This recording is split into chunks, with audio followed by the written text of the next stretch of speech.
오늘 열왕기상 22장 29절에서 40절까지는 그렇게 길게 느껴졌던 아합 왕의 최후를 보게 됩니다. 안타깝게도 하나님께서는 이미 하나님의 사람 미가야를 통해서 마지막 그 결론을 보여주셨음에도 불구하고, 그렇게 경고했음에도 불구하고 그는 전쟁에 나가게 됩니다. 그의 곁에는 여호사밧 왕이 있습니다.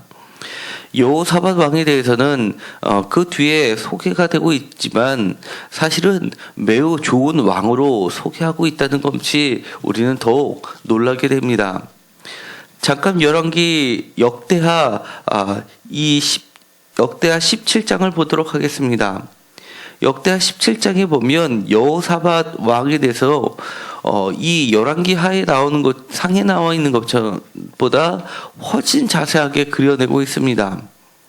특별히 역대하 17장 7절부터 9절까지를 보면 얼마나 이 여호사밧이 그의 이름에 걸맞게 하나님 앞에서 올바로 선 자인지를 보게 됩니다.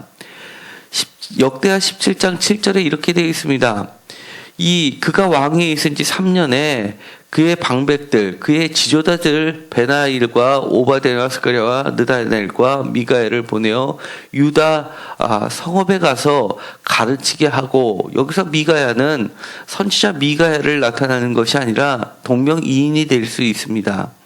그리고 중요한 일은 유다 성읍에 가서 가르치는 일을, 교사의 직분을 주게 했다는 겁니다. 그리고 8절에 보면 레위 사람들의 명단이 나오고 그 다음에 제사장의 명단이 나오게 됩니다.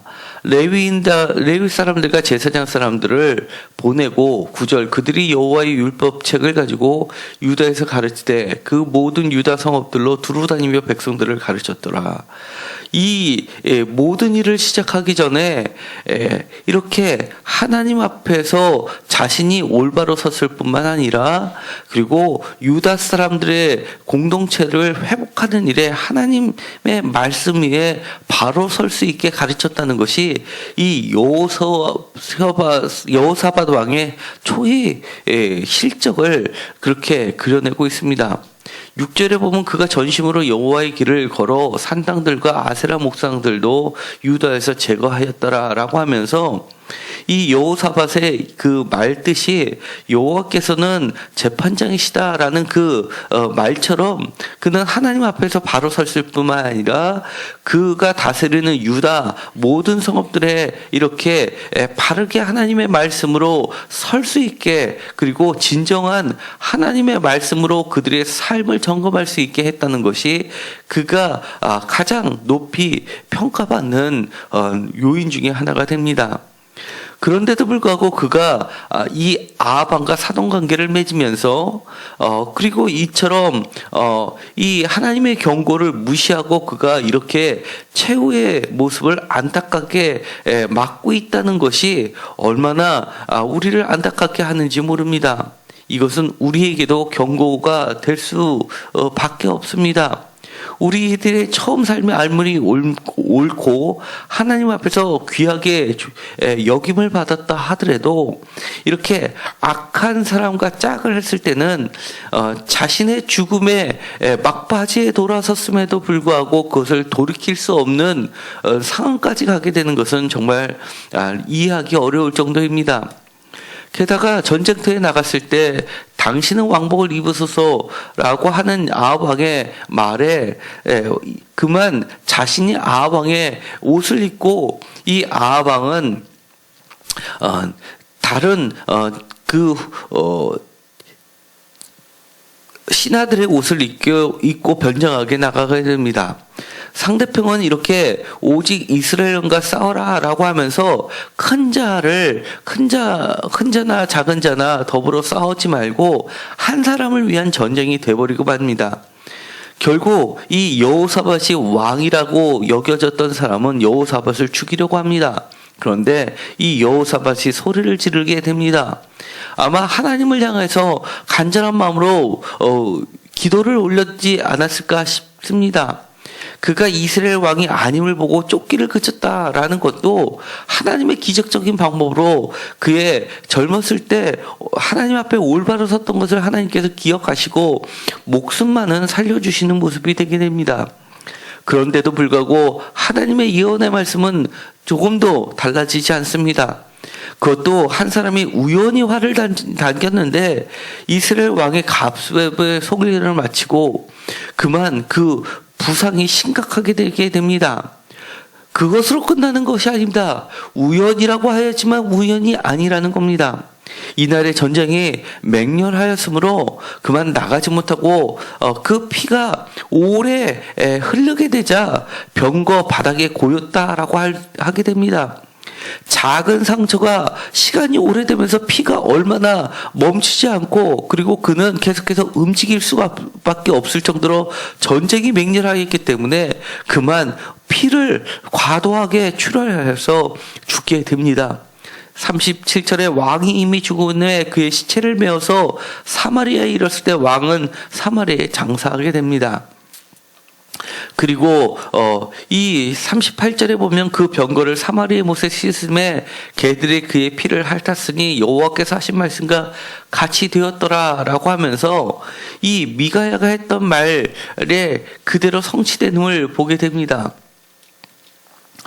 22장에 이렇게 22장 20절에 이렇게 되어 있습니다. 여호와께서 말씀하시기를 누가 아합을 깨워 그를 길르앗 라못에 올라가서 죽게 할까 하시니 하나는 이렇게 하겠다 하고 또 하나는 저렇게 하겠다 하였는데 라고 되어 있으면서 결국 이 말씀이 그대로 성취되는 것을 보게 됩니다. 그러면서 이 전쟁은 마무리가 되게 됩니다. 정말 전쟁은 아람 사람들이 물러가면서 그 땅을 다시 차지하게 되는 정말 실질적인 승리를 얻게 되지만 결국 자기는 죽게 됨으로써 그 승리를 보지 못하게 됩니다. 아합이 그의 조상들과 함께 되네 그의 아들 아하시아가 대신하여 왕이 되니라라고 하면서 이 화려했던 그리고 막강했던 아합의 마지막을 이렇게 허무하게 장식하게 됩니다. 이 아합의 상하공이라고 하는 것은 정말 사치함의 극대를 보여주는 것이 되게 됩니다. 또 한 가지 안타까운 것은 이 여호사밧 왕이 왜 이렇게 될 수밖에 없는지를 역대하에서는 설명해주고 있습니다. 역구장 1절에 보면 유다 왕 여호사밧이 평안히 예루살렘에 돌아와서 그의 궁전에 들어가니라 하나니의 아들 선견자 예후가 가서 여호사밧 왕을 맞아 이르되 왕이 악한 자를 돕고 여호와를 미워하는 자들을 사랑하는 것이 옳으니까 그러므로 여호와께로부터 진노하심이 왕에게 임하리이다. 3절 그러나 왕에게 선한 일도 있으니 이는 왕이 아세라 목성들을 이 땅에 없애고 마음을 기울여 하나님을 찾았음이니라 하였더라 라고 하면서 그가 여호사밧이 그렇게 돌아왔음에도 목숨을 건지고 돌아왔음에도 불구하고 그럼에도 불구하고 이것이 하나님으로부터 났음을 알려주게 됩니다. 그 이유는 분명하게 이야기합니다. 왕이 악한 자를 돕고 여호와를 미워하는 자들을 사랑하는 것 때문에 이런 일이 벌어졌다는 겁니다. 이것은 우리에게도 중요한 교훈이 됩니다. 우리가 세상에 살면서 나만 잘 믿으면 되고 또 인간적인 측면에서 또 어느 사람들과 모든 사람들과 평화롭게 지내는 것 또는 이해관계 때문에 악을 어느 정도 덮고 지나가는 것이 마치 좋은 인간관계를 형성하고 그럴싸하게 보이는 덕을 형성하는 것 같지만 하나님은 그렇게 보지 않는다는 것을 우리는 분명히 알 필요가 있습니다. 인간관계가 조금 틀어져도 악한 자들과 짝을 해서는 안 되는 겁니다. 그럼에도 불구하고 요즘에는 종교라는 틀이 주장하게 되면 그 사람이 고립되는 경우가 있다 보니까 어느 정도 인격적으로 모든 사람과 두루두루 친하는 것이 마치 옳은 길인 것처럼 생각하는 경우가 많이 있습니다. 그러나 분명하게 하나님은 이야기하는 겁니다. 이해관계를 떠나서 내가 선하가 되더라도 하나님이 미워하는 자들과 짝해서는 안 된다는 걸 이야기합니다. 이 여호사밧이 선한 일도 있었기 때문에 그나마 이렇게 이 맹렬한 전쟁터에서 그가 돌아올 수 있었습니다. 그러나 이 이스라엘 왕과 짝했다는 그것 때문에 이처럼 그가 치러야 되는 대가는 너무나 클 수밖에 없었다는 것, 그는 분명하게 알았다면 결코 이 전쟁에 나가지도 않았을 것입니다. 우리가 영적인 전쟁을 날마다 치르게 됩니다. 다시 한번 오늘 아합의 말로와 여호사밧이 그 누구보다도 선했던 사람인데도 불구하고 이렇게 그 결말이 좋지 않았던 것에 대한 원인, 하나님이 사랑하지 않는 자를 사랑하는 것, 하나님의 악하다고 하는 자를 돕는 것, 우리는 그 교훈을 분명히 기억해야 될 줄 압니다. 기도하고 마치기로 하겠습니다. 하나님, 우리가 인생을 살면서 짝하지 말아야 될 것과 짝하지 않게 하여 주옵소서. 또한 우리가 하나님 앞에 아무리 악을 행했더라 하더라도 마지막으로 경고하는 그 말씀을 들을 때는 돌아설 수 있게 하여 주옵소서. 하나님의 말씀을 무시하고 나아가는 것이 얼마나 큰 죄라는 것을 다시 한번 깨닫게 하시고, 조금이라도 찜찜한 점이 있다면 하나님의 말씀에 근거하여 돌아설 수 있게 하여 주옵소서. 또한 우리가 우리의 선을 날마다 하나님 앞에서 올바르게 쌓을 수 있게 하여 주옵소서. 하나님 앞에서 올바랐던 것을 하나님께서는 그래도 기억하여 주시고, 마지막 순간에 하나님께 부르짖을 때 그나마 생명을 보존시켜 주시는 하나님의 그 인자하심을 우리는 경험할 수 있게 하여 주옵소서. 아무리 싸움이 맹렬해도 우리를 건져주시는 하나님을 바라보면서 우리가 오늘 전쟁이 아닌 평화 시대에 우리의 삶을 어떻게 살아야 되는지를 다시 한번 점검할 수 있게 하여 주옵소서. 평소에 우리가 하나님 앞에서 하나님의 말씀을 잘 열심히 듣고 기억하는 것이 얼마나 중요한지를 다시 한번 깨닫게 하여 주셔서 우리가 평소에 우리의 삶을 잘 하나님의 말씀 위에 바로 세울 수 있게 하여 주옵소서.